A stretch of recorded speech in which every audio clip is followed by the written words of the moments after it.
Committee بنی تھی جس نے جیل میں ملاقات کرانی ہے، اس میں شیر افضل مروت کا نام نکال کے نعیم حیدر پنجوتا کا شامل کیا گیا۔ شبلی فراز کو بڑا ڈیفینڈ کیا انہوں نے کہ وہاں عمران خان صاحب کو کسی نے ملاقات کے دوران ایک مرتبہ یہ کہہ دیا کہ شبلی فراز فوج سے ملا ہوا ہے، تو عمران خان صاحب نے کہا اگر شبلی بھی فوج سے مل گیا تو پھر سمجھو کہ میں بھی فوج سے مل گیا۔ بسم اللہ الرحمن الرحیم، میں ہوں طارق سمیر، ڈیلی ممتاز ڈیجیٹل کے ساتھ۔ ناظرین، میں نے دو موضوعات پہ بات کرنی ہے۔ پہلا یہ ہے کہ عمران خان صاحب کی رہائی کی باتیں ہو رہی ہیں، کب رہائی ممکن ہے، کیسز کی کیا پوزیشن ہے، میں وہ بتاؤں گا، اور شیر افضل مروت جذباتی ہوئے ہیں، نعیم حیدر پنجوتا نے ان کے بارے میں کیا کہہ دیا ہے وہ بھی میں بتاؤں گا، اور پی ٹی آئی کے اندر اسٹیبلشمنٹ کے کون سے لوگ ہیں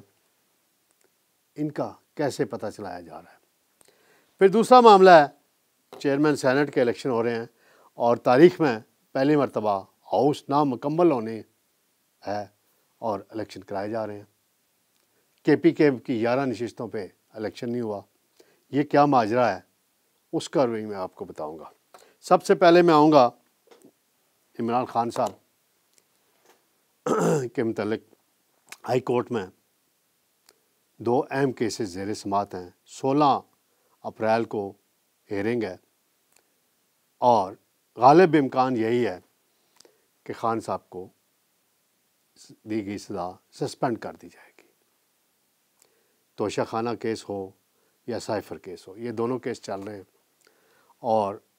دونوں پر یہی توقع ظاہر کی جا رہی ہے کہ 1-2 دن کے وقفے سے یہ سسپینڈ ہو جائیں گی سزائیں۔ اب رہ جائے گا کہ خان صاحب اپریل میں جیل سے باہر آتے ہیں یا مئی میں آتے ہیں، یہ چیزیں چل رہی ہیں۔ پھر آج کل سوشل میڈیا پہ اور نجی چینلز پہ بھی یہ ایک بحث چل رہی ہے کہ جی عمران خان صاحب جو ہیں ان کی کوئی ڈیل ہو رہی ہے،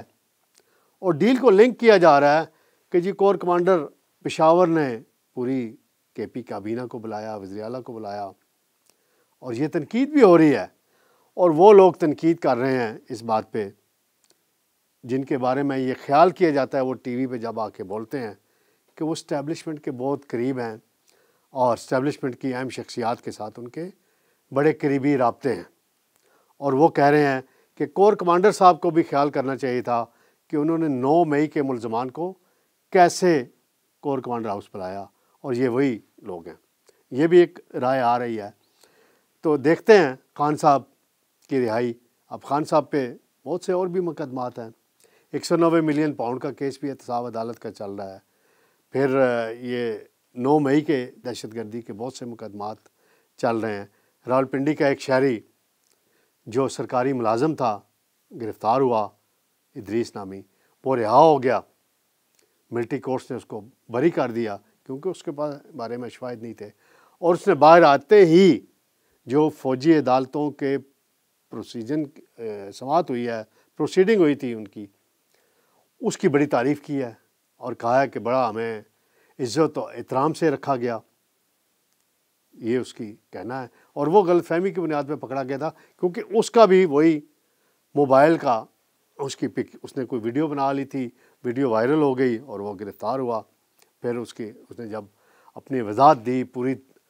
تمام اداروں نے اس کی تصدیق کی، تو پھر وہ پہلے رہا ہو سکتا تھا اگر عمر عطا بندیال صاحب اور جسٹس ان کے جو قریبی اس وقت کے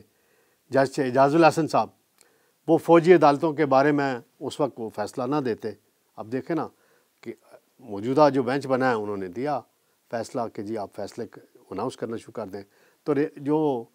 ہیں جن کے بارے میں ثبوت کم ہے اور بتایا جا رہا ہے کہ 20 کے قریب ایسے لوگ ہیں۔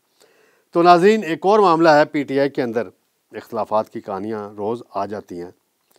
اب ہیں نعیم حیدر پنجوتا صاحب ہیں، انہوں نے کوئی ٹویٹ کیا ہے اور انہوں نے شیر افضل مروت کو جذباتی کہہ دیا۔ تو ناظرین، جو کمیٹی بنی تھی جس نے جیل میں ملاقات کرانی ہے، اس میں شیر افضل مروت کا نام نکال کے نعیم حیدر پنجوتا کا شامل کیا گیا۔ تو یہ رائیولی ان کی ہے آپس میں ویسے، تو اس میں یہ کہتے ہیں نعیم حیدر پنجوتا، شبلی فراز کو بڑا ڈیفینڈ کیا انہوں نے۔ شبلی فراز صاحب وزیر اطلاعات رہے ہیں، سینیٹر ہیں اور سینئر رہنماؤں میں شمار کیے جاتے ہیں پی ٹی آئی کے، اور وہ کہتے ہیں کہ وہاں عمران خان صاحب کو کسی نے ملاقات کے دوران ایک مرتبہ یہ کہہ دیا کہ شبلی فراز فوج سے ملا ہوا ہے، تو عمران خان صاحب نے کہا اگر شبلی بھی فوج سے مل گیا تو پھر سمجھو کہ میں بھی فوج سے مل گیا ہوں۔ اور وہ یہ بھی کہتے ہیں کہ جی اگر یہ شبلی فراز نے بڑی قربانیاں دیں، 1 سال کے اندر گرفتاری سے بچے رہے، خود کو بچائے رکھا، بچوں سے 1 سال دور رہے، ہارٹ کے پیشنٹ بھی ہیں، اپنا ابھی سرجری بھی نہیں کرا سکے، تو یہ ایک پی ٹی آئی کے اندر صورتحال ڈیولپ ہو رہی ہے اور ایک تلاش جاری ہے کہ اسٹیبلشمنٹ کے پلانٹڈ لوگ کون سے ہیں جی، ان کو تلاش۔ حالانکہ بتایا جا رہا ہے کہ عمران خان نے جیل میں بیرسٹر گوہر ہوں، شبلی فراز ہوں، بیرسٹر علی ظفر ہوں اور عمر ایوب ہوں، ان کو ان لوگوں کے نام بتا دیے ہیں کہ جنہیں اسٹیبلشمنٹ نے پلانٹ کر کے پی ٹی آئی میں ابھی بھیجا، اور وہ جیتے بھی ہیں یا جتوائے گئے ہیں، یہاں تک کہ الفاظ استعمال کیے گئے ہیں، اور ان کی کچھ گارنٹیاں بھی انہوں نے اسٹیبلشمنٹ کو دی تھیں۔ تو خان صاحب نے کہا کہ میں اب ان ایسے لوگوں کا مجھے پتہ ہے، لیکن میں اٹھا کر باہر نہیں پھینک سکتا۔ تو خان صاحب نے ایک بڑی تملی بنائی ہے، جو نون لیگ میں بھی ہوتی ہے، پیپلز پارٹی میں بھی چلتی رہتی ہے، نواز شریف بھی کرتے ہیں، آصف زرداری بھی کرتے رہے ماضی میں، کہ جس کو ذلیل کرانا ہو تو اس کے 1-2 لوگوں سے اس کے خلاف بیان بازی شروع کرا دیتے ہیں۔ 2017 میں اسی طرح کی ایک صورتحال چودھری نثار علی خان کے بارے میں پیدا ہوئی تھی، جب انہوں نے پارٹی ڈسپلن کی خلاف ورزی کی یا کوئی مشورے دیے اور پبلکلی مشورے دیے، مریم نواز پہ بھی تنقید کی، تو پرویز رشید صاحب کبھی بیان دیتے تھے، کبھی جاوید لطیف سے بیان دلوا دیا جاتا تھا، کبھی کوئی اور جونیئر رہنما بیان دیتا تھا۔ تو یہ اب سلسلہ جاری ہے۔ شیر افضل مروت جو ہیں، ان کے بارے میں مختلف لوگوں سے، جیسے نعیم حیدر پنجوتا ہیں اور لوگ ہیں، ان سے بیان بازی کرائی جا رہی ہے۔ اب دیکھتے ہیں اس کا آگے چل کے کیا نتیجہ نکلتا ہے۔ ناظرین، دوسرا معاملہ ہے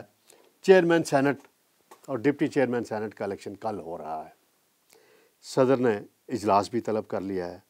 وزیر خارجہ اسحاق ڈار پریزائڈنگ آفیسر مقرر ہیں، وہ نومنتخب ارکان سے حلف لیں گے۔ کل صبح 10 بجے اجلاس ہو رہا ہے اور اس کے 2 گھنٹے بعد چیئرمین سینٹ کا الیکشن ہوگا۔ اس پر تحریک انصاف نے دیر سے جاگی ہے، اور آج صبح جاگے ہیں وہ سحری کے بعد، اور وہ ہائی کورٹ گئے ہیں، اسلام آباد ہائی کورٹ، کہ جی یہ الیکشن نہیں ہونی چاہیے۔ الیکشن کمیشن بھی گئے ہیں کیونکہ ہاؤس نامکمل ہے، لیکن میں نے چیک کیا ہے سینٹ سیکریٹریٹ کے سینئر حکام اور قانونی ماہرین سے، آئینی اور قانونی طور پر اس میں کوئی رکاوٹ نہیں ہے، کر سکتے ہیں۔ دوسرا پہلو یہ ہے، دیکھا جائے تو کے پی کے میں مخصوص نشستوں کے معاملے میں تحریک انصاف یا سنی اتحاد کونسل خود پشاور ہائی کورٹ گئی تھی، اور پشاور ہائی کورٹ کے 5 رکنی بینچ نے ان کے خلاف فیصلہ دیا۔ پھر اسپیکر ڈپٹی اسپیکر جو ہیں وہ اجلاس نہیں بلا رہے، اور ان کے خلاف توہین عدالت کی درخواستیں دائر ہو چکی ہیں۔ تو اس میں اب پیپلز پارٹی اور نون لیگ تو ذمہ دار نہیں ہیں کہ وہاں 11 سیٹوں کے الیکشن نہیں ہو رہے۔ الیکشن کمیشن نے کرانے تھے، اس نے نہیں کرائے الیکشن، اس نے کہا کہ مخصوص نشستوں کا فیصلہ نہیں ہوا، حلف نہیں ہوا۔ تو اب وزیر اعلیٰ صاحب جو ہیں علی امین گنڈا پور، وہ بھی بیانات دے چکے ہیں کہ آخری حد تک جائیں گے، ہم یہ حلف نہیں ہونے دیں گے۔ تو ان کی اپنی یہاں سے تحریک انصاف کی 7 یا 8 نشستیں آنی ہیں، وہ اپنا نقصان انہوں نے زیادہ کر لیا ہے، کیونکہ ابھی وہ یہاں سینٹ میں ہوتے اتنے بندے تو بڑا سخت مقابلہ ہو سکتا تھا۔ باقی جے یو آئی کو آج کل ان کے ساتھ چل رہی ہے، پی ٹی آئی کے ساتھ چل رہی ہے، تو کوئی اور لوگوں کو ساتھ ملا کے کر سکتے تھے، لیکن میری اطلاعات کے مطابق سید یوسف رضا گیلانی جو ہیں آسانی سے چیئرمین سینٹ منتخب ہو جائیں گے۔ یوسف رضا گیلانی وزیر اعظم پاکستان بھی رہ چکے ہیں، اسپیکر بھی رہ چکے ہیں، سینئر سیاستدانوں میں ان کا شمار ہوتا ہے، اور وفادار ہیں پیپلز پارٹی کے، آصف زرداری کے، اور بے نظیر بھٹو کی شہادت کے بعد انہیں 2008 میں وزیر اعظم بنایا گیا تھا۔ مشکل حالات میں انہوں نے وزارت عظمیٰ سنبھالی تھی، پھر افتخار چودھری نے جس طرح نائلی کی، وہ بھی اب تاریخ کا ایک سیاہ باب بنی ہوئی ہے۔ ڈپٹی چیئرمین کے لیے نون لیگ بلوچستان سے امیدوار لا رہی ہے، اور بیگم راحت جمالی کا نام بھی ہے جو فائق جمالی کی اہلیہ ہیں، جان جمالی صاحب کی ہمشیرہ ہیں۔ پھر ایک اور نام بڑی شد و مت سے آیا ہے، آغا شاہ زیب درانی صاحب ہیں، سینیٹر، پہلے بھی سینیٹر رہے ہیں۔ یہ نواب جو ہیں ثناء اللہ زہری ان کے قریبی رشتہ دار بھی ہیں، اور ان کی بڑی قریبی تعلق اور واسطہ ہے وزیر اعظم شہباز شریف صاحب کے ساتھ، اور وزیر اعظم شہباز شریف کا انتخاب جو ہے وہ آغا شاہ زیب درانی لگ رہے ہیں مجھے۔ اب آفیشیلی ابھی تک نون لیگ نے اناؤنسمنٹ نہیں کی۔ اس عہدے کے لیے ایک اور خاتون امیدوار بھی تھیں لاہور سے، انوشا رحمان، جو ایم این اے تھیں، ابھی سینیٹر بنی ہیں، وہ بھی امیدوار تھیں اور ان کی خواہش تھی، لیکن بلوچستان کو آئینی عہدہ دیا جانا ضروری تھا، تو اس لیے کچھ سارے عہدے اب نون لیگ میں، یہ بھی ایک بڑا ایک فیشن بنا ہوا ہے کہ سارے عہدے لاہور میں جانے ہیں جی، وزیر اعظم بھی لاہور سے ہو گیا، اسپیکر بھی لاہور سے ہو گیا،